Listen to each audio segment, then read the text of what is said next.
숫자 두 개만 기억하세요. 14억 대 2억 5천. 이게 뭔지 아십니까? 사람 한 명 쓰는데 드는 비용과 로봇 한 대 굴리는데 드는 비용입니다. 5년 기준으로요. 560% 차이가 납니다. 기업 입장에서 이 숫자를 보고 뭘 선택하겠습니까? 답은 이미 정해져 있습니다. 현대자동차가 드디어 움직였습니다. 미국 조지아주 공장에 휴머노이드 로봇 아틀라스를 투입하기로 결정했어요. 두 발로 걷고 두 손으로 물건을 짚고 사람이 하던 일을 그대로 대신하는 로봇입니다. 공상과학 영화에서나 보던 장면이 현실이 됐습니다. 근데 왜 하필 미국일까요? 왜 울산이 아니라 조지아일까요? 여기에 소름 돋는 전략이 숨어 있습니다. 그리고 이건 단순한 기술 뉴스가 아니에요. 여러분의 일자리, 여러분의 미래가 걸린 이야기입니다. 오늘 이 영상을 끝까지 보시면 2028년에 여러분이 어느 쪽에 서 있어야 하는지 명확하게 보일 겁니다. 시작하겠습니다. 먼저 그 충격적인 숫자부터 제대로 뜯어볼게요. 14억 대 2억 5천. 이게 어떻게 나온 숫자인지 설명드릴게요. 자동차 공장에서 한 라인을 24시간 돌리려면 사람이 몇 명 필요할까요? 3교대로 돌려야 하니까 최소 3명이 필요합니다. 한 명이 하루에 8시간씩 3명이 교대로 일해야 24시간 가동이 가능해요. 이 3명한테 5년 동안 월급 주고 사대보험 내주고 퇴직금 적립하고 복리후생 비용 다 합치면 얼마가 들까요? 대략 14억 원 정도 나옵니다. 반면에 로봇 아틀라스는요. 구매 비용, 설치 비용, 연간 유지보수 비용 다 합쳐서 2억 5천만 원 정도입니다. 물론 이건 추정치예요. 실제로는 더 쌀 수도 있고 비쌀 수도 있습니다. 근데 중요한 건 방향성이에요. 로봇 가격은 계속 떨어지고 있고 인건비는 계속 오르고 있거든요. 그러니까 지금도 560% 차이가 나는데 시간이 지날수록 이 격차는 더 벌어질 겁니다. 기업 입장에서 생각해 보세요. 경영진이 이 숫자를 보고 어떤 결정을 내리겠어요? 주주들한테 뭐라고 보고하겠어요? 우리는 직원들 일자리 지키려고 비용을 5배 더 쓰기로 했습니다. 이러겠어요? 어림도 없죠. 로봇은 24시간 쉬지 않고 일합니다. 밥 안 먹어도 되고 잠 안 자도 됩니다. 아프다고 병가 내지 않아요. 집에 급한 일 생겼다고 조퇴하지 않습니다. 월급 올려달라고 안 그러고 노조 가입해서 파업하지도 않아요. 실수도 안 하고 감정 기복도 없고 술 먹고 출근해서 사고 치는 일도 없습니다. 냉정하게 말해서 기업 입장에서 로봇은 완벽한 노동자예요. 인간이 가진 모든 단점을 제거한 존재입니다. 물론 로봇도 고장나고 업데이트해야 하고 관리가 필요하죠. 근데 그 비용까지 다 합쳐도 사람 쓰는 것보다 훨씬 쌉니다. 이건 선악의 문제가 아니에요. 도덕의 문제가 아닙니다. 순수하게 경제적인 논리예요. 자본주의 시스템에서 기업은 이윤을 추구합니다. 비용을 줄이고 수익을 늘려야 살아남아요. 그리고 인건비는 대부분의 기업에서 가장 큰 비용 항목입니다.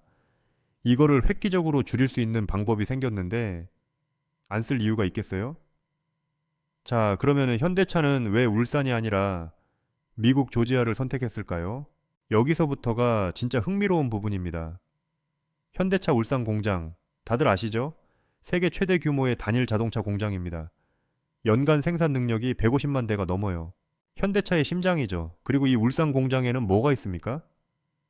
네, 현대차 노조가 있습니다. 대한민국에서 가장 강력한 노조 중 하나예요. 현대차 노조의 협상력은 업계에서 유명합니다. 매년 임금 협상 시즌이 되면은 파업 카드를 꺼내들죠. 실제로 파업을 하기도 하고요. 회사 입장에서는 이게 엄청난 부담이에요. 파업 하루 하면은 수천억 원의 손실이 발생하거든요. 그래서 어느 정도 노조 요구를 들어줄 수밖에 없습니다. 이런 상황에서 회사가 갑자기 로봇 도입하겠다고 하면 어떻게 될까요? 난리가 나겠죠. 노조에서 당장 반발할 겁니다. 우리 일자리 뺏는 거 아니냐. 로봇 도입 결사 반대 이러면서요. 협상이 길어지고 파업 위협이 나오고 여론전이 벌어지고 결국 도입이 지연되거나 무산될 수 있어요. 그래서 현대차가 선택한 게 미국 조지아입니다. 조지아주는 미국에서도 대표적인 노동자 권리가 약한 주예요. 라이트 투워크 스테이트라고 합니다. 노조 가입이 강제되지 않고 노조를 만들기도 어렵고 만들어도 힘이 약해요. 파업이 사실상 불가능한 환경입니다. 현대차가 조지아에 지은 메타플랜트 이름 들어보셨을 거예요. 전기차 전용 공장입니다. 여기는 처음부터 노조 없이 시작했어요. 깨끗한 도화지 같은 곳이죠. 여기에 로봇을 투입하면 누가 반대하겠어요? 아무도 못합니다. 이게 현대차의 우회 전략이에요. 울산에서 직접 부딪히는 대신 미국에서 먼저 기정사실화 시키는 거죠. 조지아 공장에서 로봇을 굴려보고 데이터를 쌓고 얼마나 효율적인지 숫자로 증명하는 겁니다. 생산성이 얼마나 올랐고 불량률이 얼마나 줄었고 비용을 얼마나 절감했는지 객관적인 자료를 만드는 거예요. 그 다음에 이 자료를 들고 울산 노조한테 가는 겁니다. 보세요. 미국에서는 로봇 쓰니까 이렇게 됐어요. 우리도 안 할 수가 없습니다. 세계 시장에서 경쟁하려면 어쩔 수가 없어요. 이렇게 말하면서요. 노조 입장에서는 딜레마에 빠집니다. 반대하자니 이미 미국에서는 잘 돌아가고 있다는 증거가 있어요. 글로벌 경쟁사들도 다 로봇 쓰고 있고요. 계속 반대만 하면 결국 공장 자체가 경쟁력을 잃고 회사가 어려워지고 일자리가 더 많이 사라질 수 있습니다. 그러니 협상 테이블에 앉을 수밖에 없어요. 이게 고도의 전략입니다. 정면 돌파 대신 측면 우회. 미국이라는 실험장에서 먼저 증명하고 그 결과물로 한국을 설득하는 거죠. 냉정하게 보면 기업 입장에서는 합리적인 선택이에요. 감정적으로는 찝찝할 수 있지만요. 자, 이제 아틀라스라는 로봇에 대해 좀 더 자세히 알아볼까요?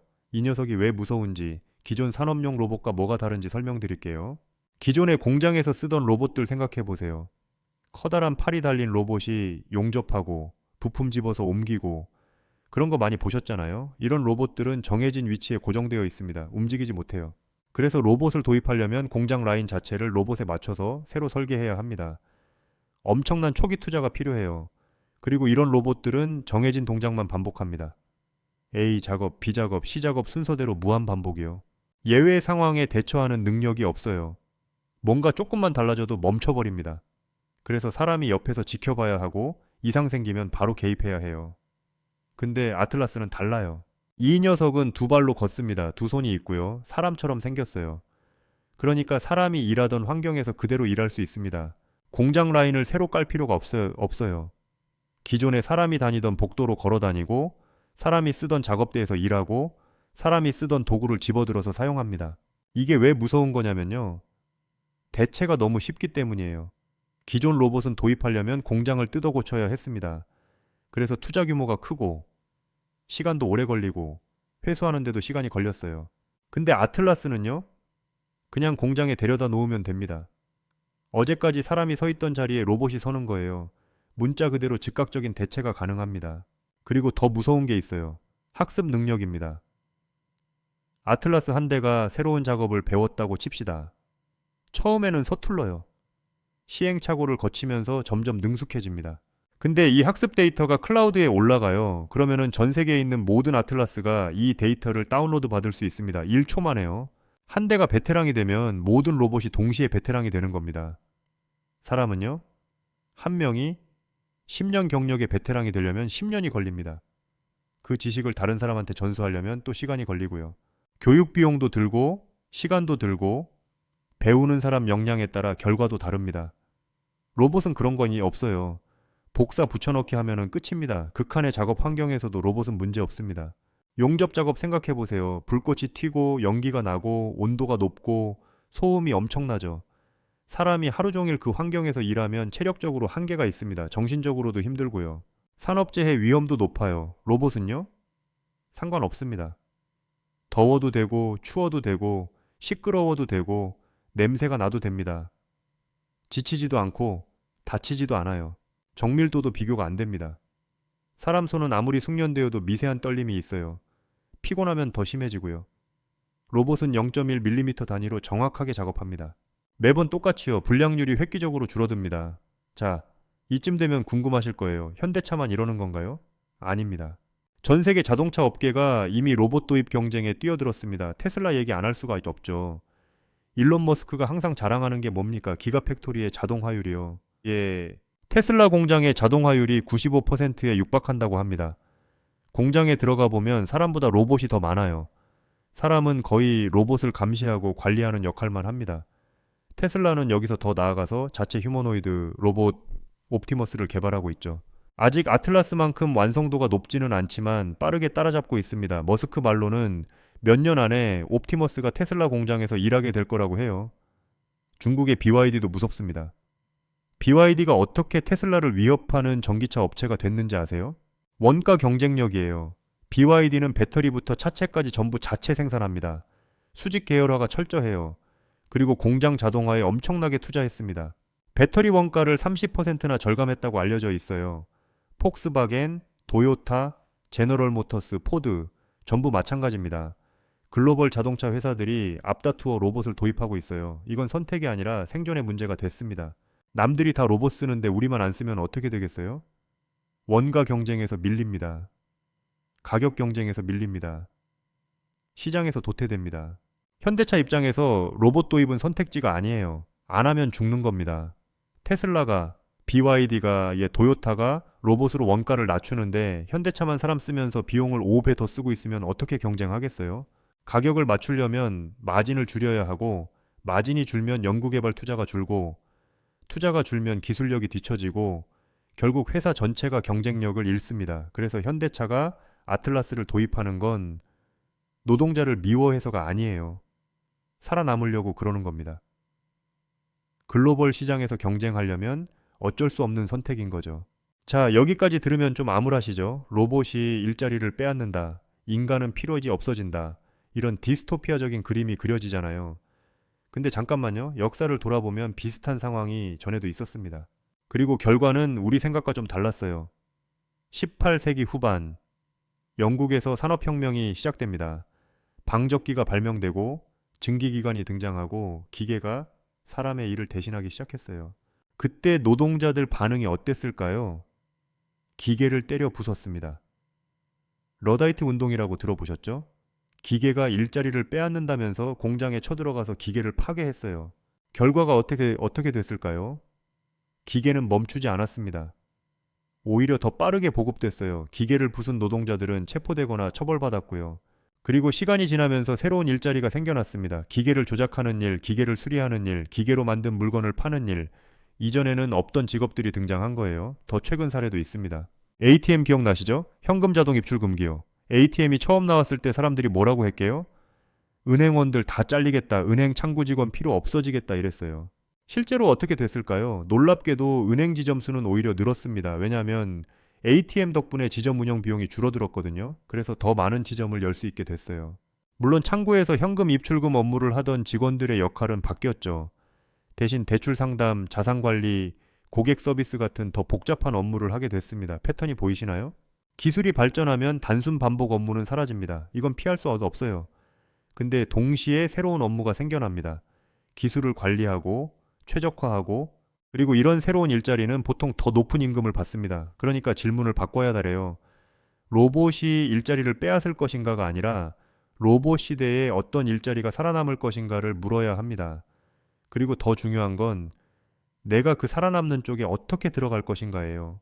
현대차 조지아 공장에 아틀라스가 투입되면 거기서 일하던 조립 라인 노동자들 일부는 분명히 일자리를 잃을 겁니다. 이건 부정할 수 없는 현실이에요. 근데 동시에 새로운 일자리도 생깁니다. 로봇을 프로그래밍하는 엔지니어, 로봇을 유지보수하는 기술자, 로봇 운영 데이터를 분석하는 전문가, 로봇과 사람이 협업하는 작업 환경을 설계하는 사람들. 핵심은 뭐냐면 로봇을 대체하려고 하지 말고 로봇을 지휘하는 쪽으로 가야 한다는 겁니다. 로봇이 할 수 없는 일을 하거나 로봇을 더 잘 활용할 수 있게 하거나 둘 중 하나예요. 로봇이 할 수 없는 일이 뭘까요? 창의적인 문제 해결, 복잡한 의사결정, 인간관계와 감정관리, 예외 상황에 대한 유연한 대응, 이런 것들은 아직 로봇이 못합니다. 아틀라스가 아무리 똑똑해도 갑자기 공장에 화재가 나면 어떻게 해야 할지 스스로 판단하기 어려워요. 고객이 화가 나서 항의할 때 달래는 것도 못하고요.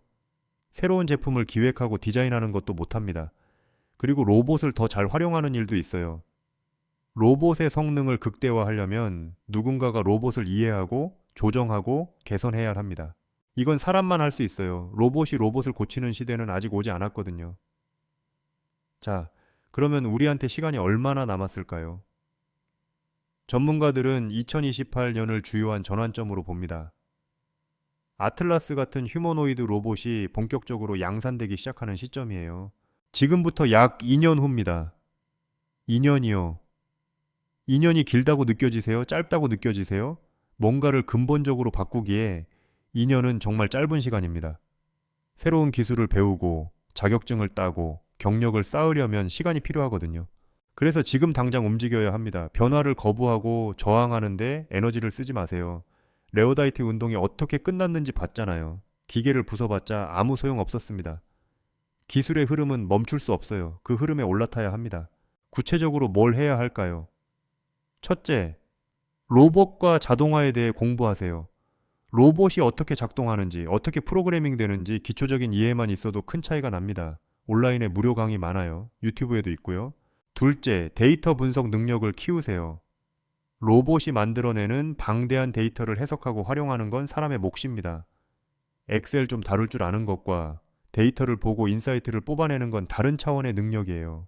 셋째, 커뮤니케이션 능력을 키우세요.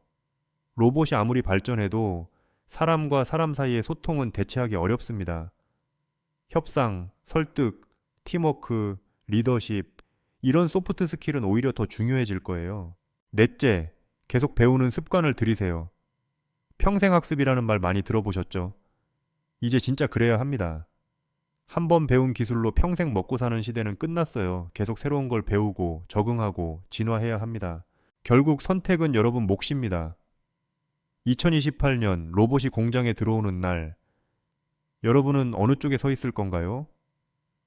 쫓겨나는 쪽인가요? 아니면 로봇을 지휘하는 쪽인가요? 이건 단순한 노사 갈등이 아닙니다. 과거와 미래의 싸움이에요. 변화에 저항하는 과거와 변화를 받아들이고 활용하는 미래의 대결입니다. 어느 쪽이 이길지는 뻔하잖아요. 역사가 증명합니다. 물론 쉽지 않습니다. 변화는 항상 고통스럽고 두렵습니다. 익숙한 것을 버리고 새로운 것을 배우는 건 힘든 일이에요. 근데 선택지가 없습니다. 변화하지 않으면 도태되는 거예요. 저는 여러분이 살아남는 쪽에 있길 바랍니다. 아니, 살아남는 것만으로는 부족해요. 이 변화를 기회로 삼아서 더 나은 위치로 올라가셨으면 좋겠습니다. 로봇이 못하는 일을 하는 사람, 로봇을 지휘하는 사람, 로봇 덕분에 더 가치 있는 일에 집중할 수 있게 된 사람. 2년입니다. 2년 안에 준비하세요. 골든타임이에요. 2년 후에는 늦습니다. 그때 가서 허둥지둥 해봤자 소용없어요. 지금 당장 시작하세요. 오늘 영상이 여러분께 좀 충격이었을 수도 있습니다. 근데 냉정한 현실을 아는 게 첫 번째 단계예요. 현실을 알아야 대비할 수 있거든요. 모르고 당하는 것보다 알고 준비하는 게 100배 낫습니다. 다음 영상에서 또 중요한 이야기로 찾아뵙겠습니다.